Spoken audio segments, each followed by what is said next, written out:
चांगलं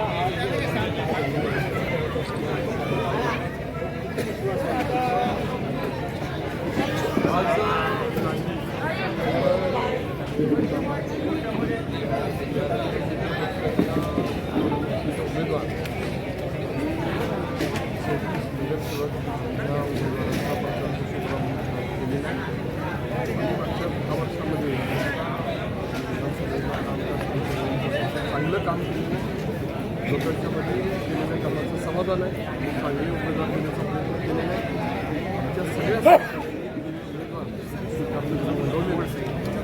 आणि त्या माध्यमातून सर्वसामान्य लोकांच्या चांगला पाठिंबा असल्यामुळे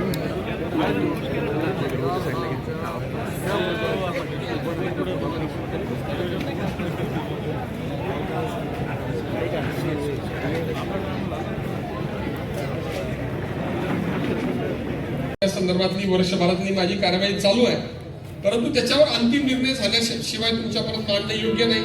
परंतु जी प्रक्रिया आहे ती आपली जी चालू आहे ती तुमच्यासाठीची आहे, ती मांडण्याचा प्रयत्न करतोय. पाणी पुरवठ्याचं पहिल्या टप्प्यामध्ये 13 कोटीचं टेंडर झालं, ते काम आपण प्रगतीपथावर आहे.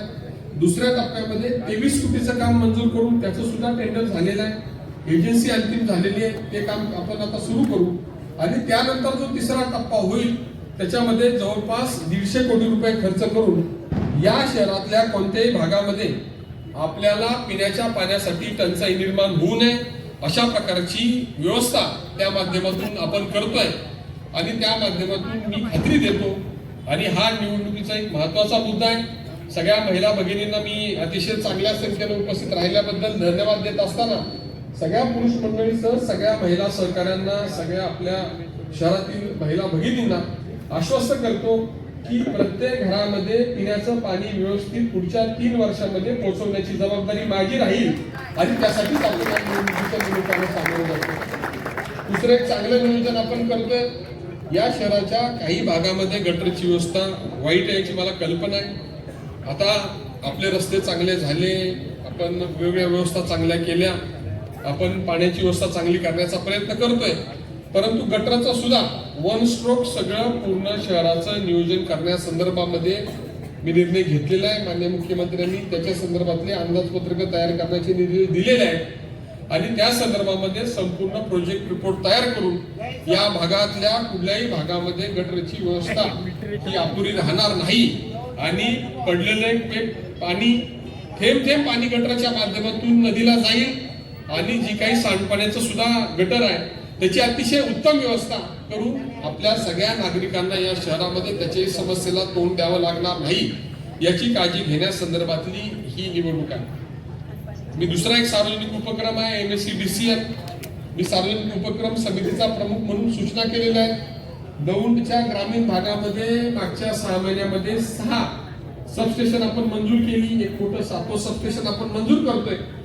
पण त्याही पेक्षा या शहरातल्या संपूर्ण विजेच्या व्यवस्थेसंदर्भामध्ये आवश्यक ती आपण काही मध्ये कामं केली असली तरी पूर्ण इंटिग्रेटेड नेटवर्कचा अभ्यास करून त्या संदर्भामध्ये दौंड शहरामध्ये विजेची अडचण येऊ नये अशा प्रकारे सगळी व्यवस्था करावी अशा संदर्भातल्या सुद्धा सूचना करून त्याची सुद्धा कारवाई आपण पुढे नेतोय. आणि बऱ्याच वेळेला फारसं या विषयावर कोण बोलत नाही. तुम्ही बऱ्याच वेळेला छोट्या छोट्या विषयावर बोलता, हात केला नाही, नमस्कार केला नाही, बघलं नाही, हसलं नाही, याच्यावरून बऱ्याच लोकांचं राजकारण चाललेलं आहे. आता माझी विशेषतः तरुण कार्यकर्त्यांना विनंती आहे की मला शहरामध्ये किती मतं पडली याच्याविषयी मी आधीच समाधान व्यक्त केलेलं आहे. मी 800 मताने मागे राहिलो असलो तरी मी आनंदी आहे, मी तुमचा आभारी आहे, मी तुम्हाला धन्यवाद देतो. परंतु एक प्रश्न विचारण्याचा मला नक्की अधिकार आहे की ज्यांना माझ्यापेक्षा 800 मतं जास्त दिली या मंडळींनी या शहरामध्ये काय केलंय हे पहिलं त्यांनी या प्रचाराच्या निमित्तानं मांडावं आणि मगच मतं मागावी अशा प्रकारचं नम्र आवाहन मी निश्चितपणे त्यांना करेल. मला जर मागच्या 25 वर्षाच्या राजकारणामध्ये जर कुणी विचारलं की सगळ्यात अवघड कालावधी तुझ्या आयुष्यातला कोणता होता तर मी निश्चितपणे सांगेल की कोरोनाचा 2री लाट हा माझ्या आयुष्यातील सगळ्यात अवघड कालावधी होता. ज्यावेळी आपला सख्खा भाऊ जर पुण्याला जाऊन आला तर त्याच्या शेजारी आम्ही जात नव्हतो. हे चित्र असताना आलेल्या प्रत्येक ओळखीच्या अनोळखी सगळ्या माणसाला पहिल्या दिवसापासून भेटण्याचं धाडस आम्ही सगळेजण दाखवत होतो. आपले सगळे सहकारी सक्रिय होते. शहरामध्ये, ग्रामीण भागामध्ये त्या कालावधीमध्ये दुसऱ्या लाटेमध्ये ज्यावेळेस कुठं औषधं मिळत नव्हती, ऑक्सिजन मिळत नव्हता, त्यावेळी आम्ही मात्र नेटानं सगळं करत होतो आणि त्या माध्यमातून जवळपास 5,000 रुग्णांना आम्ही सगळ्यांच्या आशीर्वादानं सेवा देऊ शकलो आणि त्या कालावधीमध्ये आपण लोकांची सेवा केली आणि त्याचं पुण्य हे आम्हाला निश्चितपणे वेगवेगळ्या निवडणुकीच्या निमित्तानं मिळत असतं. त्यामुळे भाभी 100 मतांनी आल्या काय, मी 700 मतांना आलो काय, मार्केट कमिटीला आमच्या शेवटचा उमेदवार 1 मताने आला काय, हे सगळे जनतेचे आशीर्वाद असल्यामुळे घडतं असं मानणारा मी कार्यकर्ता आहे आणि सगळ्यांना बरोबर घेऊन जाण्याची भूमिका मी बजावलेली आहे. ज्यांनी मतदान केलंय त्यालाही मदत केलेली आहे, ज्यांनी मतदान केलं नाही त्यालाही मदत केलेली आहे.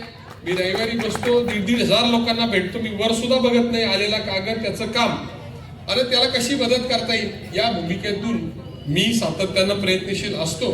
आणि ज्यावेळी कोरोना कालावधी होता त्यावेळी मी 700 मताने निवडून आलेला विरोधी पक्षाचा एकमेव छोट्या फरकाने निवडून आलेला आमदार होतो आणि तेवढं एकच पद आपल्या सहकाऱ्यांच्यावर होतं.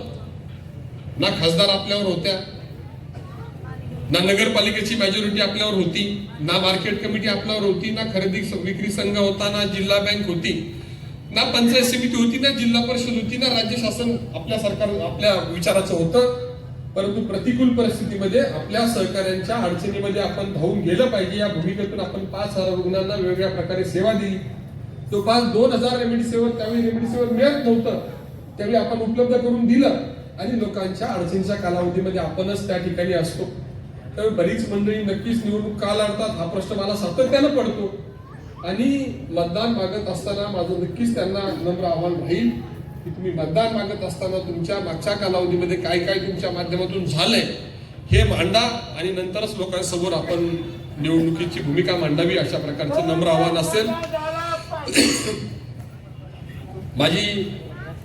जे काही माझ्या आधीच्या वक्त्यांनी उल्लेख केला की हा पॅनलचा निर्णय घेत असताना आम्ही सगळ्यांना विचारात घेऊन निर्णय घेण्याचा प्रयत्न केलेला आहे. सगळ्यांचं समाधान जगात कुणी करू शकत नाही, परंतु आमचा हट्ट न ठेवता लोकांच्या विचारानं, आपल्या सहकाऱ्यांच्या विचारानं तिथली सगळी समीकरणं बसून पॅनल उभं करण्याचा निर्णय घेतलेला आहे.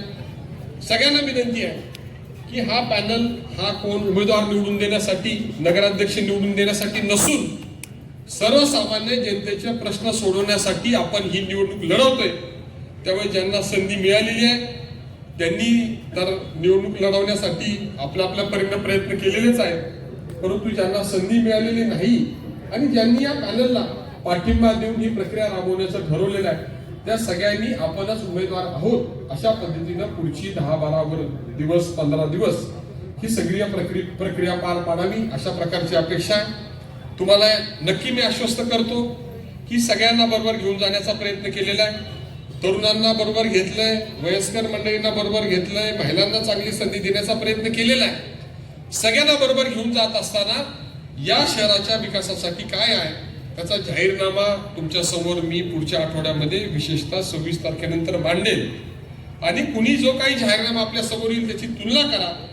आज मी एवढंच सांगेल की कदाचित मी महाराष्ट्रातला एकमेव असेल, 2014ला सुद्धा माझ्या पक्षप्रमुखांनी येऊन सांगितलं की ह्याला निवडून द्या, ह्याला मी मंत्री करतो.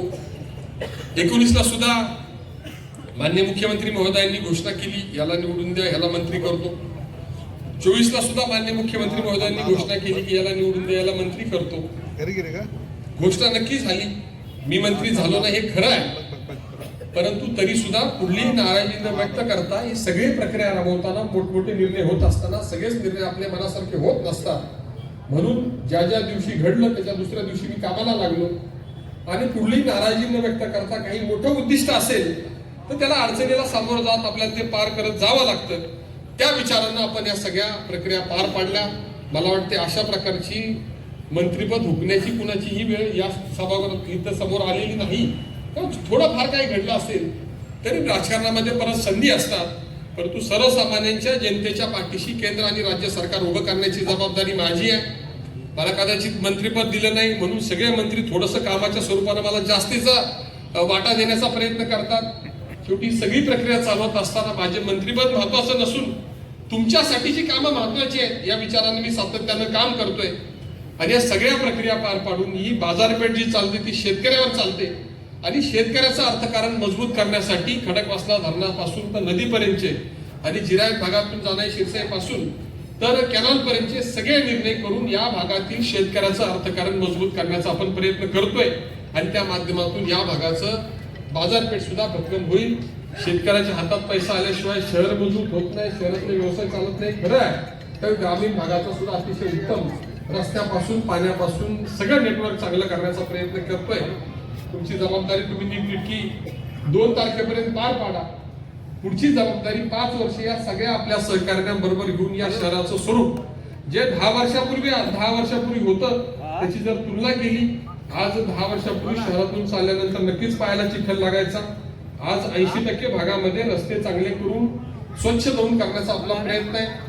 बॅकलॉग मोठा आहे हे मला मान्य आहे, आपली कुणाशी तुलना करणे मला मान्य नसतं. परंतु आपल्याला जे आवश्यक आहे ते आपलं करणं, ते आपलं मिळणं हा आपला अधिकार आहे. आणि त्या अधिकार प्राप्तीसाठी आपल्या सर्व सहकार्यांना बरोबर घेऊन निश्चितपणे पुढे जाण्याचा माझा प्रयत्न राहील. आणि दौंड विधानसभा मतदारसंघ असा आहे की पुणे जिल्ह्यातील ग्रामीण भागामध्ये भारतीय जनता पार्टीच्या केंद्र आणि राज्य सरकारला काही द्यायचं असेल तर पहिलं प्राधान्य हे दौंडला राहील. ही राजकीय स्थिती आहे आणि त्याचा फायदा दौंडकरांना करून देण्यासाठीची ही निवडणूक आहे.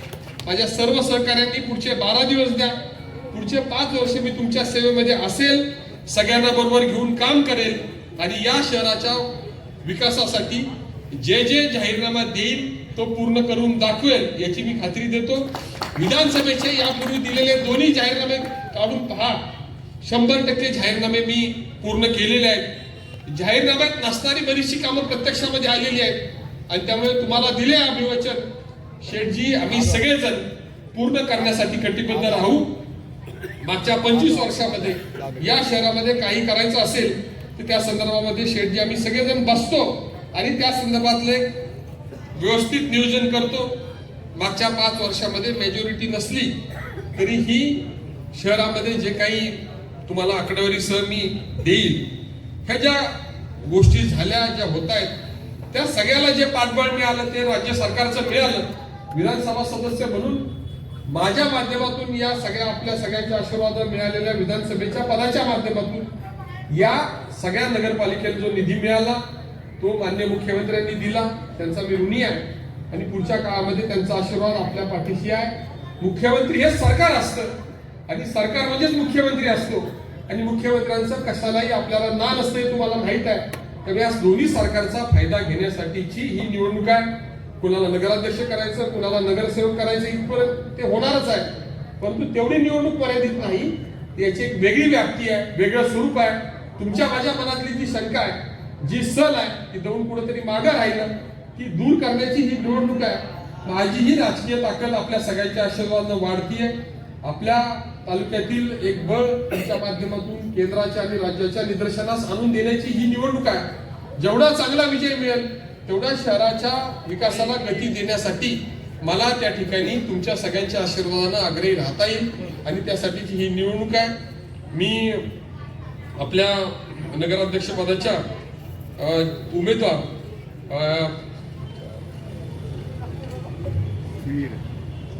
मोनाली प्रमोद वीर यांचं मी विशेष आभार मानेल. मलाही शंका होती, त्यांचं पहिलंच भाषण आहे, परंतु अतिशय मोजक्या शब्दामध्ये त्यांची भूमिका त्यांनी मांडली.